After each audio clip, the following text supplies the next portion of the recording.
Good afternoon and welcome to Healthy Lifestyle. I'm Lori Anne Casdia. Our goal here at Healthy Lifestyle is to inspire, educate, and empower others to fulfill a healthy, emotional, spiritual, and physical life so you can feel empowered to live the life you have always wanted and dreamed.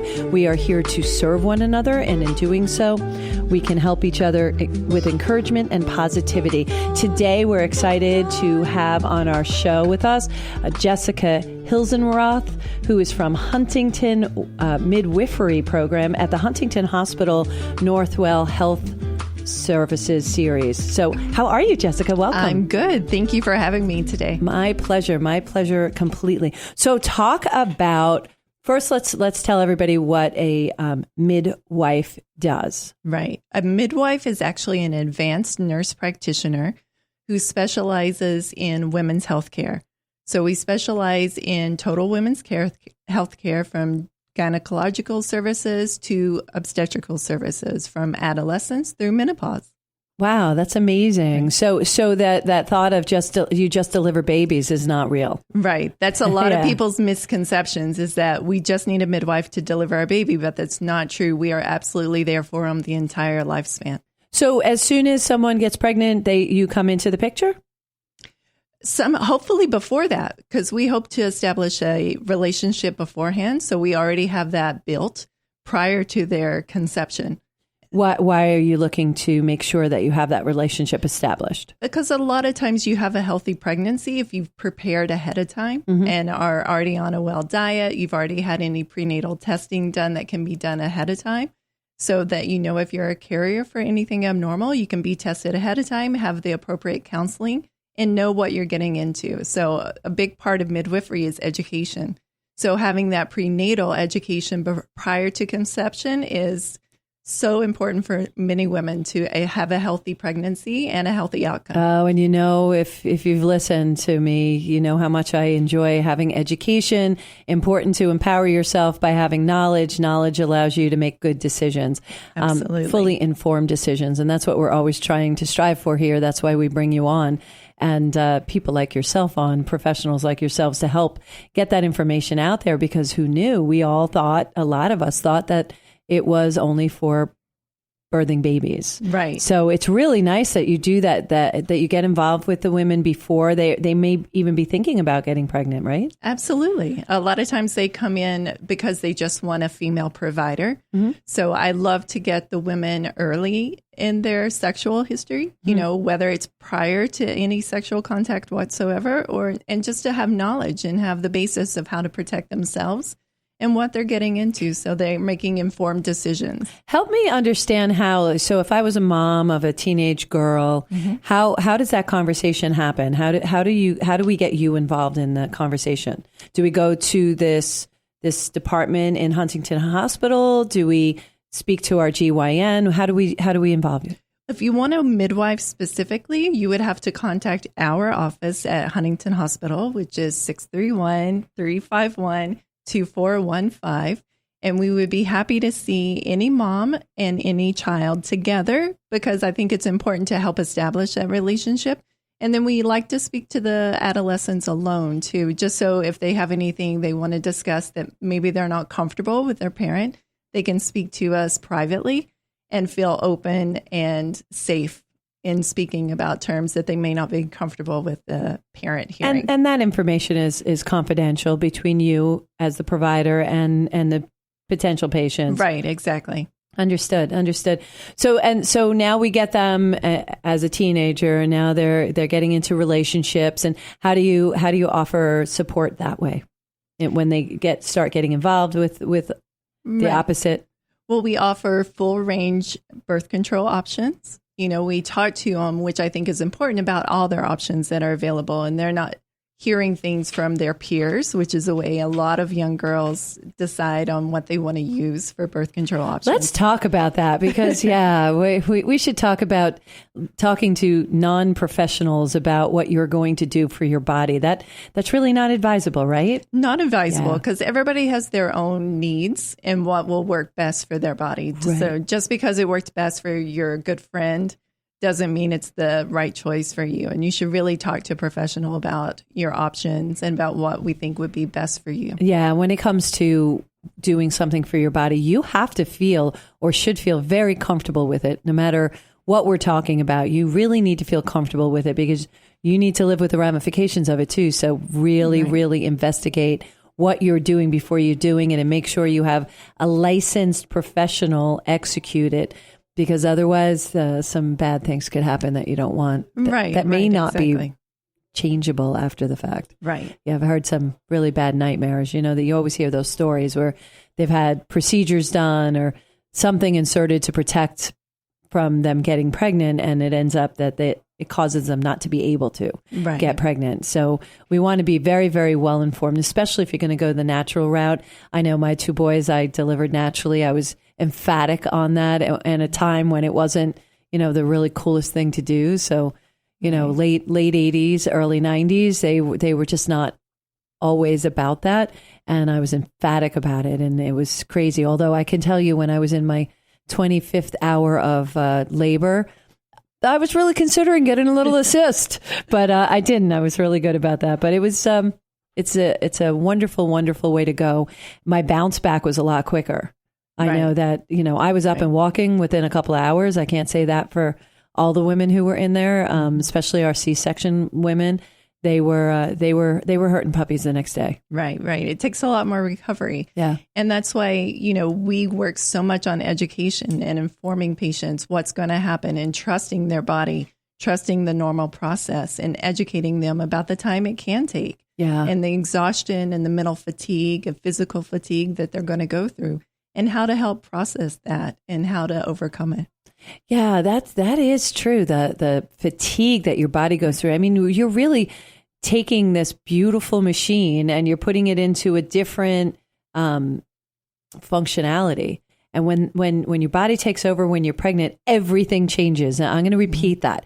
Everything changes in your body. And that's why everything goes a little, what people refer to as a little whacked out. And I think, correct me if it's wrong, it seemed to me that it was like about 2 years before it kind of went back to where it was, everything else was kind of humming the way it used to hum. Would that be about right? Yeah, that would be about right. Yeah. It's optimal to not have a pregnancy less than 2 years apart. And that's one reason why, to get everything back to normal for yourself, whether it's sleeping patterns, physical ailments, everything. It just takes a long time for our body to replenish that cell turnover and to feel normal again. Yeah, well, normal. Yeah. I still think some of those brain cells were lost for me after I gave birth. I think my boys took it, but I understand that, because that's how I felt. I felt after about 2 years, I was like, okay, finally feel like I'm back to where I was before. Right. To be able to handle it again, I think. Yeah. And that separation of time. Well, I had 7 years between my boys, but still that there was 2 years. So listen in, men, there's a significant commitment by the women when we get pregnant.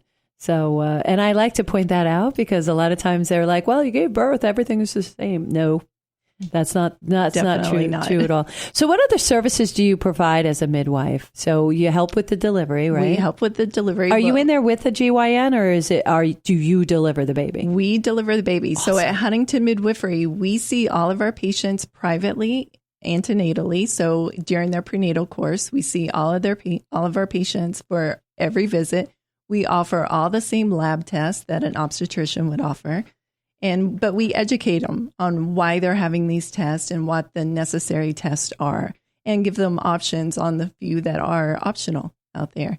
And then when they're in labor, they give us a call. We meet them at the hospital. If we're not there at the hospital, we are the ones examining our patients. We're with them throughout the entire labor, and they only have a midwife there at the birth as long as everything is well. Of course, our first priority is a healthy mom and a healthy baby. So once we've established that that's the case, then we can go over options with them. That's outstanding. Yeah, I wish I had known about it when I was delivering, because I certainly would have had you in, especially you, Jessica. I like you. I think you're really awesome. Thank you. You are listening to Healthy Lifestyle on Long Island News Radio 103.9. I am Lori Anne Casdia, and we are speaking to Jessica Hilsenroth, and we're talking about the Huntington Midwifery program that they have, and having midwives in your life, not just for delivery, but from potentially adolescent all the way through menopause. So I love that you give the options, because I found out too late that once I was X amount of centimeters dilated, they weren't able to give me a block that I decided at that point I wanted.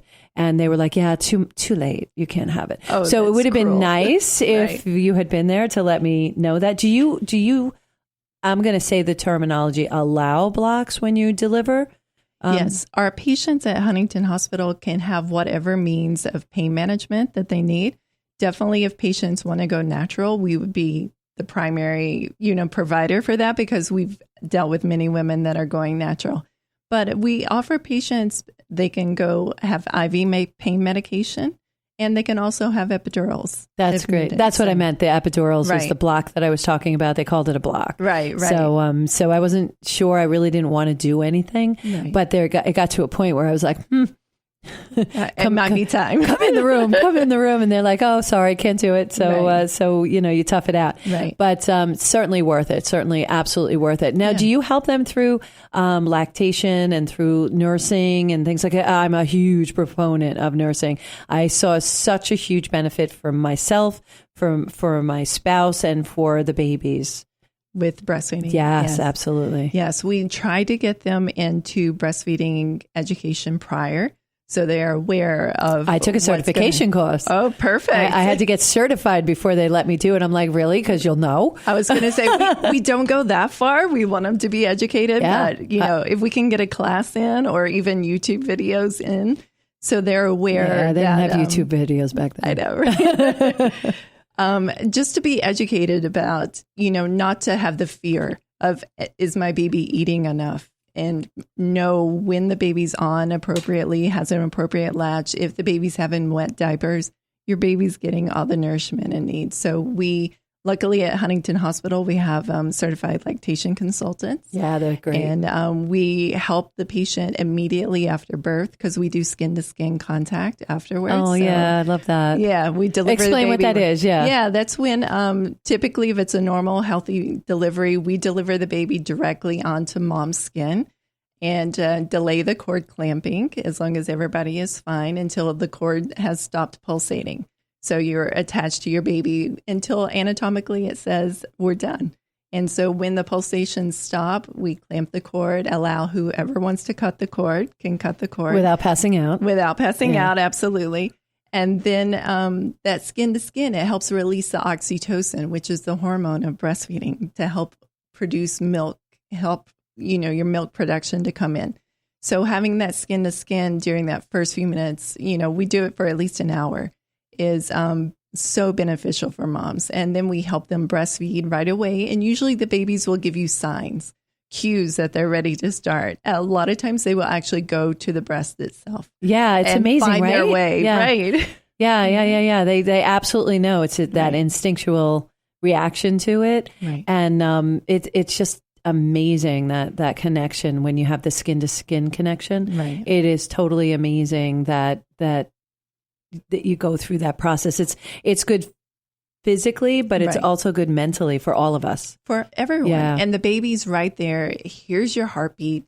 The baby's coming out into a harsh, cold, bright environment. They have no so idea often. how harsh and cold this environment is. Exactly. So if you can put that baby directly on mom skin, they're hearing that heartbeat that they've heard for 9 months. Yeah. So that's the one step of comfort that they have. They're smelling mom. They're with mom's warmth. So you put them skin to skin, you layer up one blankets around them, and that's the way it's supposed to be. And that's why it helps everything for the baby's transition into newborn life, as well as the mom's transition into a healthy postpartum woman. That makes it just such a beautiful event, even more so than it already is. It's just amazing. Every time it happens, I know the first time I was pregnant, I felt like I was the only person who has ever been pregnant before. You get that feeling like, look at what I'm doing. It's the first, everybody's done it every time, but every time you do it, you still get that feeling of how amazing it is. It is really an amazing process. It really is. It's just I the whole tear process up from so beginning. often. Yes. Still to this day, I'm like, I've done so many births. How many deliveries? I was going to ask you. I don't have an exact number. I've been a midwife since 2005. So lots. A lot of babies. I've been there a lot, and it's still a miracle every time. And it's still just overwhelming it is a miracle to see that it happens. And everybody comes out great. And it's just such a blessing to be there. And let's talk about the facility there at Huntington Hospital and at Northwell facilities. They're really come a long way. They've come a long way. I know, when I went in, it was just like, state of the art when you were able to have the baby in the room with you, although they took the baby away. They wouldn't leave the baby in the room with you. They brought him back into the nursery. And I can tell you a really quick story on my first one. So, they brought the baby in. I was nursing. The baby was with me. I was really excited. It was a really nice moment. I kind of nodded off. My husband was there. The baby was in the bassinet. And I nodded off. I wake up. Everybody's gone. He must have gone for a cup of coffee. They had brought the baby back to the nursery, and they had the sides up on my bed. So here you have someone who just gave birth. I hurdled the bottom of the bed to go find out where the baby was. Right. I jumped off because I saw way too many 2020 episodes of babies disappearing. So, and that doesn't happen at the hospitals. They're so ridiculously secure that doesn't happen. But, and I appreciate that. But yeah, here I am hurdling over after having a natural childbirth. Was not comfortable. I can just say that. But the baby was fine in the nursery. The nurses looked at me like, why are you so panicked? She's right here. He's right here. So, and he was fine. He was all warm, swaddled in, the whole 9 yards. So it was good. But now they can they stay with the moms? They can stay with the moms. So the dads can stay at the facility too, right? Right. Yeah. We have the brand new maternity wing. Talk about it. I'm so excited. This is great stuff. It is beautiful. It's so state of the art facility. It has 19 suites for the postpartum, and they all have their own private bathroom. They all have the couch that folds down for a sleeper sofa for the partners. There were 2 rooms when I was giving birth, and if you were lucky, you were delivering when you could claim one of those rooms. Right. So.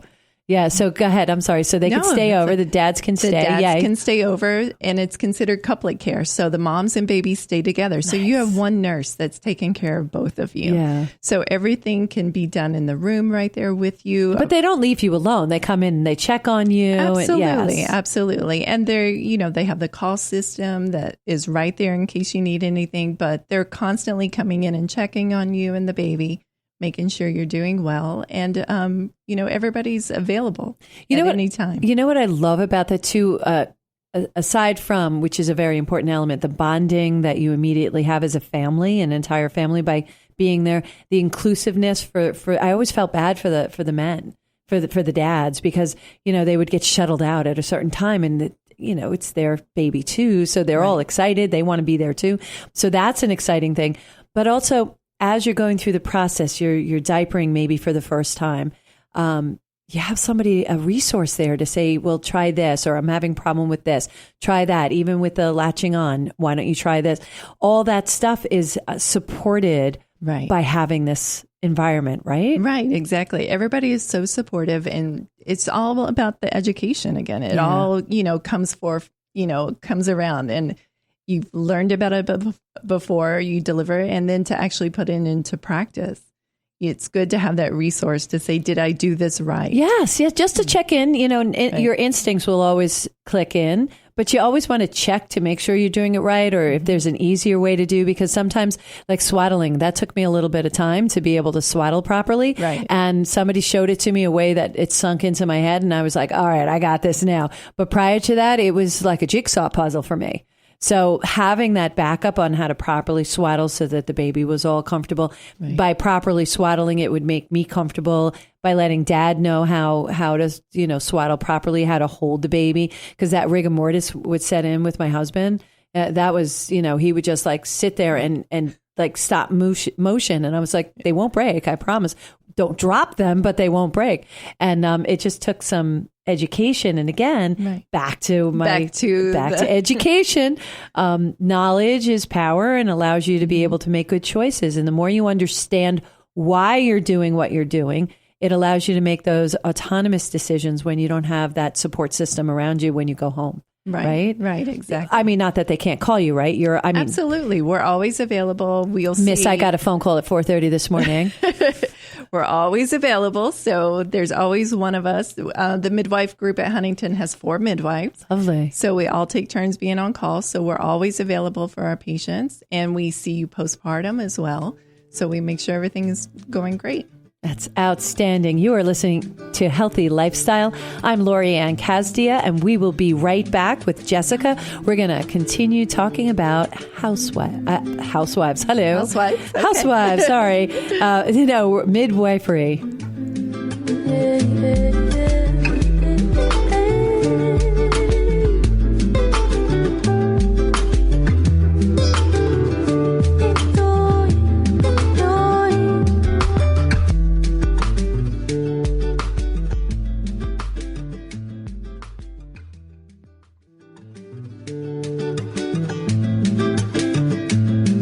Welcome back to Healthy Lifestyle. I'm Lori Anne.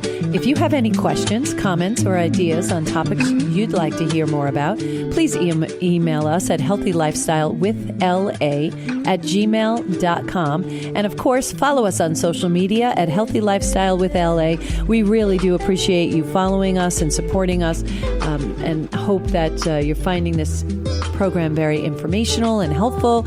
Our purpose here is to serve you with information to help you maybe put your toe in areas that you normally wouldn't. So back to our good friend here, Jessica. Jessica, you know how I feel about, and we feel about education and things like that. And when people are starting to explore their sexuality and what protection to use and things like that, what kind of options are out there, and how do you guide the young women? Well, we'd like to see them early on in their GYN care. And we go over many different options. So there's anything from natural type of methods that we can go over as well. Natural would be more of family planning, like knowing when their body is ovulating, doing fertility awareness type of teaching. And we can go over with them how to do that. And we also can go over barrier devices, such as condoms. And then we can go over other hormonal type of contraception. And that would include like the birth control pill, which so many girls know about from their friends, from commercials, as well as like the like a ring that is inserted in the vagina, as well as a shot. And so we can go over those different options with them, as well as an implantable type of device, which like is an IUD, like an IUD. So there's a couple of different they IUDs still do that. on I'm not a dinosaur. They still do that. No. They do have some new ones out. Do they have one that's actually a smaller insertion. So it's better for women that have not had children yet. So beforehand, probably 10 years ago, we used to be like, oh, you really shouldn't get an IUD unless you've had children before because it's difficult for insertion. But now we have a new one that has a smaller diameter. So it's easier for those women that have never had a baby before to have it inserted when they didn't have that option years ago. Yeah, I remember that wasn't an option years ago. That really wasn't an option. So there's a shot now? They've had the shot for a few years. It's called the Depo-Provera shot. I'm a mother of a 23-year-old and a 30-year-old. Yeah, no. And they're both boys. Oh, okay. Yeah, the shot is good. It only has progesterone in it. Okay. So it doesn't have the estrogen, which is the culprit that can cause a lot of side effects for many women. Yep. Yeah. So the progesterone only shot is what is good. You can do it while you're nursing. So a lot of women, if they're educated about this beforehand and they want to just use some short-term type of birth control and plan on another baby in the next year or two, they can actually get the shot prior to leaving the hospital. And you do one shot for how long? It's one shot every 12 weeks. One shot every 12 weeks. Mm-hmm. Okay. Yeah. Well, that's convenient. Right. It's very convenient. It's nothing you have to think about. You don't have to set a timer for it. You don't have to wonder, did it move? Did it change position? Did I remember to take the pill? Did I take the pill? Yeah. So, did the dog eat it? Right. You just have to remember to come in every 12 weeks. There you go. That's really interesting. So, and you talk them through and see, I've always found that using protection is a personal choice, much like this whole process.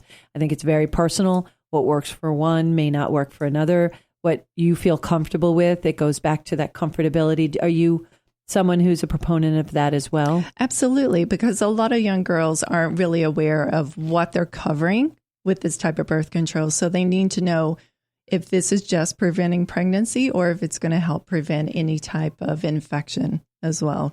So I think it's very important to talk to them about the infections that are out there, what they can get, as well as like the vaccine to help prevent, any HPV type of infection. There's now they have the vaccine out for that, right? Which is amazing. If we only had vaccines that would cover other types of cancer, that would be great. Yeah. But luckily we have one that can prevent a type of cervical cancer. So we want to educate our young women about that as much as possible. And are you, especially being a midwife, are you supportive of that kind of a shot when they're teenagers?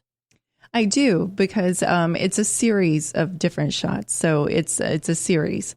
So it's not just a one shot and they're done, they're vaccinated. So they need to be educated about, I think it's a good time to get it when they're teenagers. Number one, you're going to go ahead and bring up the information about sexual contact and be able to educate them on prevention and how to protect themselves. It starts a conversation. So it starts a conversation, and it's the first thing that they can do to protect themselves from cervical cancer. So it's, a very vital conversation that needs to be had between moms, daughters, sons. Yeah. And it's empowering. Providers. Yeah. It empowers them to have control over what's happening with their bodies. So that's like the first step for them to really start taking control. Right. And it opens the window for education as far as what is this type of infection and how can I get it? Because, people need to know what it entails, what the long-lasting ramifications of that type of infection could be, and how to prevent that. That's just totally amazing that all this stuff is out there. But I love that you guys have a whole department at Huntington Hospital to do that. I think that's it's what should be in every single hospital. Do we have do we have this in a lot of the Northwell hospitals? Do we know? No, we are the only hospital-based midwifery program. We are starting to get out into the community as well, because sometimes it's difficult, of course, with parking at a hospital. Oh, yeah. So we are doing some remote office patient care as well. Nice. So we're seeing some patients in Comac, as well as starting this Friday in Smithtown. Oh, look at you. Yeah. Nice. That's great. So also, with that, they've had this program for what, 10 years? I believe 10 years. 10 years. They've had the Huntington midwifery program. And I am amazed, of course, my heart goes back to Huntington Hospital because I lived in Dix Hills and I was a candy striper in Huntington Hospital. I know you listeners know that because I've mentioned it before. But so I have this like connection to Huntington Hospital that may be a little irrational, but I think it's really great that you really are trendsetters and you are blazing these trails that are so important. Right. Well, that's what midwifery is. It's finally coming to the forefront of people's knowledge when they're looking at OBGYN care.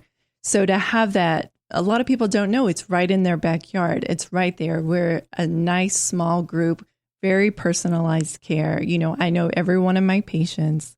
We have a relationship already. So you're not calling somebody on call that isn't even part of your provider's service. Right. It's one of the midwives you would speak to if you are calling us. And are you covered by insurance? Most insurances? Yes, we're covered by most insurances. Isn't that a lovely thing too? Right. That's a good thing. Yeah. I kind of, it lends me to ask the obvious question, which is I wonder why, which you may not have the answer for, why we don't have more midwives in more of the hospitals available. So hopefully that'll expand, and it seems like it's something that should expand relatively quickly, right? Right. Yeah, it's definitely You're a little option. Trailblazer, aren't you, Jessica? I'm trying. Nice. I like it. But it's a great option for women, and they need to know it's out there and available. Yeah, without a doubt. Now, I'm going to go from one area of the spectrum all the way to the other area of the spectrum, which is you do take care of people in menopause, women in menopause. Absolutely. And so how does that conversation? Obviously, you guys have had babies together. Right. You've been there for their deliveries. You've been there for their aftercare, and now you enter into the menopausal cycle. And so, what does that conversation look like? Well, it's an ongoing conversation because usually we've already had the relationship, as you said, with these patients. So it's an ongoing, development, in our lifespan that happens. So we talk to them, about their mammogram screening. We don't do colonoscopies, but we tell them this is your time to start doing other testing. And we do any type of, we talk to them about hormone replacement if they're candidates for that. We also go over some natural herbal type of replacement. I'm a certified herbalist. So, I didn't know that. Yeah. So I love to go the natural way, but when there's a choice there. Sometimes you can go natural. Sometimes you may choose to go Western medicine as opposed to Eastern medicine.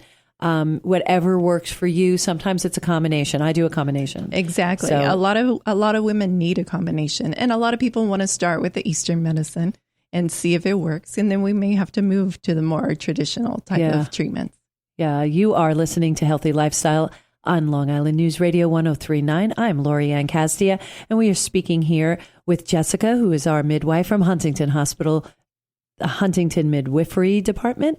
And we are talking about menopause at this point and the services you provide. Now, if someone hasn't delivered with you and now has found out that you exist and you're out there and that you do cover menopausal women, can they come and see you? Absolutely. So they would just call the office. We would be happy to see them.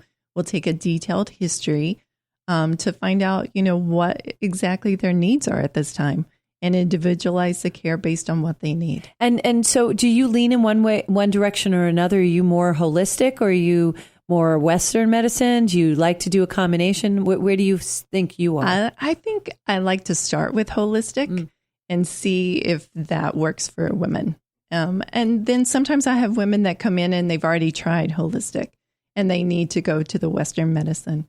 So why do you like to start with holistic? I know I do. I start everything holistically, and when it's acute, then I add the Western, but only when it's acute. Well, I like to do it in all aspects of the care that I provide, is to provide anything that's more natural. I think our body processes a little differently than artificial hormones. So I like to go with a natural method of trying, our natural supplements first. Yeah, I use this as a kind of an informational source, is that with like sassafras, the sassafras plant is actually a non-invasive cancerous type of a plant when the plant is all together.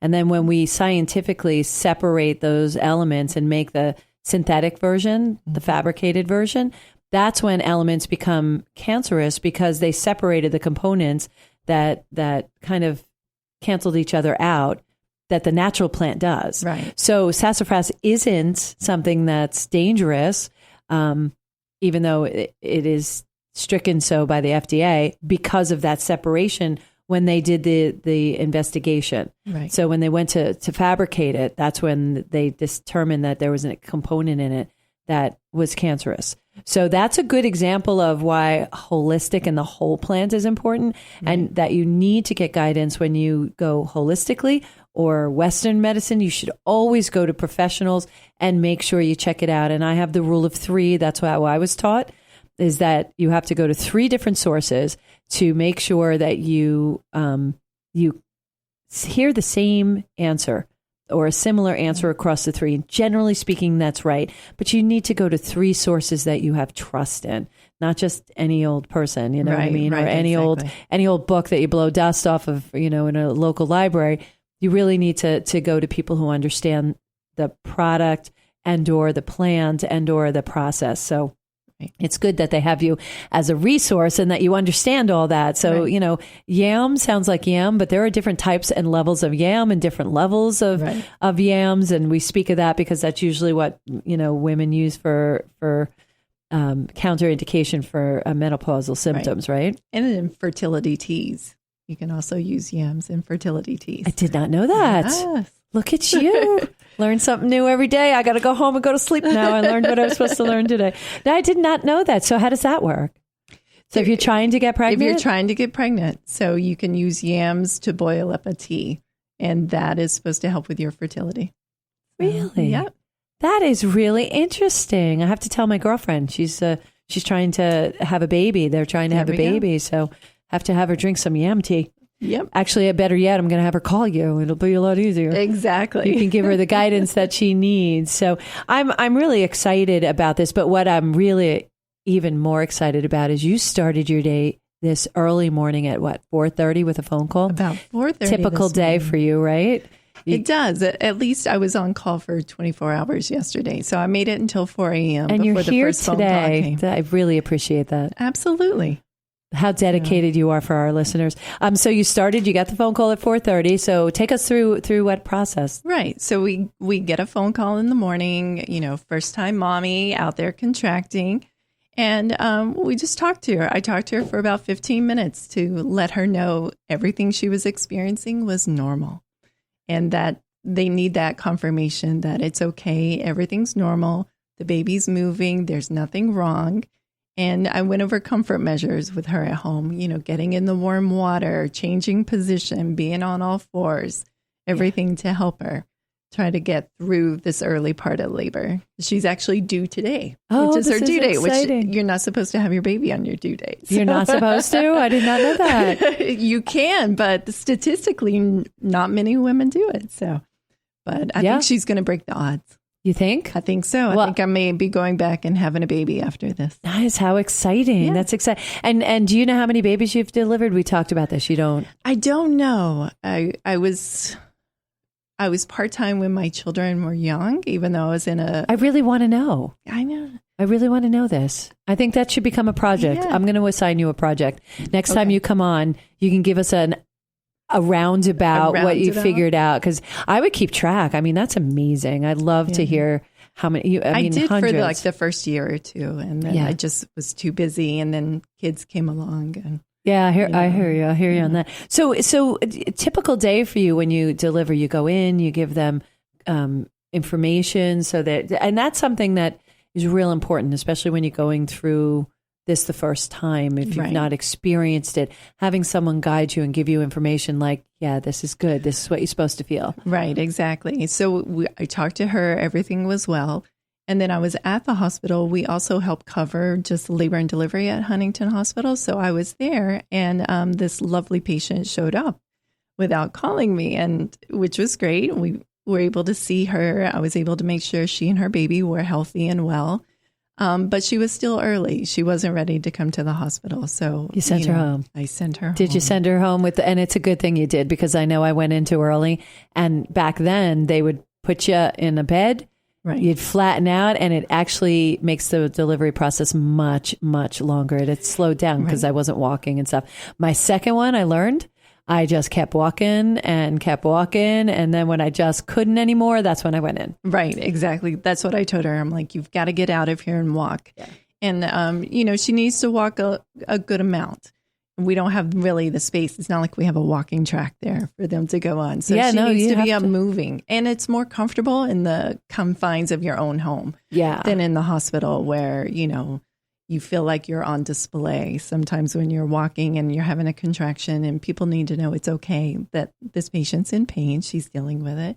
She's fine in about 30 seconds. She's going to be looking up and smiling again, but she's going through something. Yeah. And it's okay. And we're here to help her get through that. This is going to sound silly, but it is actually a good pain, because you know what's going to happen as a result of it. Right. But certainly I will always forever be embedded in my head as the most agonizing pain. And all my, when the doctors say, is this a 0 to 10? How bad is this pain? I'll say, well, I gave birth, and that's like a 15. So this is about a 6. And so, because it is the most amazing pain, but you do forget. Right. And a lot of people, the first time moms, they've never experienced pain like this. So from the pain they've only experienced, to her, this was a 9 or a 10. And it's like, I understand that, but your threshold is changing now. That's right. Yeah. And it really is amazing how the body adapts to that. Right. So that is wonderful. I mean, I just want to adopt you, because I wish I had known you when I was having children. But I'm good. Just tell everyone you know. I will tell everyone. Well, we're trying to do that on the show right now. And I know one day when my boys have children, if they choose to do that, I know exactly who I'm sending them to, or their spouses, I should say. Perfect. We like the care of the entire couple. Yeah. So, well, it's important to empower the men too, right? Empower the men, the dads. partners, whoever is there. So we want them to feel like they're part of this. Right. We don't want them to feel excluded at all. It's important to incorporate it as an entire family unit and not just a mom. Outstanding. I can't thank you enough for coming on, especially since you've been up since 4:30 this morning. Welcome. And you still have this beautiful smile on your face and as if you've slept 8 hours. You're amazing. Totally amazing. So I hope you will come back and give us updates, maybe that count that I gave you the assignment for, whatever. It's on my to-do list. On your to-do, yeah, like you need something else. So, but thank you so much. And thank you for joining us today on Healthy Lifestyle. My heart is always lifted by sharing this time with you. I want to thank my guest, Jessica. Always, I want to thank Brian. You're just outstanding. I do appreciate you. Follow us on social media at Healthy Lifestyle with LA. And remember, do a little bit something for yourself every day. It starts there. If it doesn't have to be big, just definitely take a moment and do something for yourself every day. Create the habit, create the new balance. Thank you again for joining us on Healthy Lifestyle. I'm Lori Anne Casdia. Until next time, show up for you and show up big. See you soon.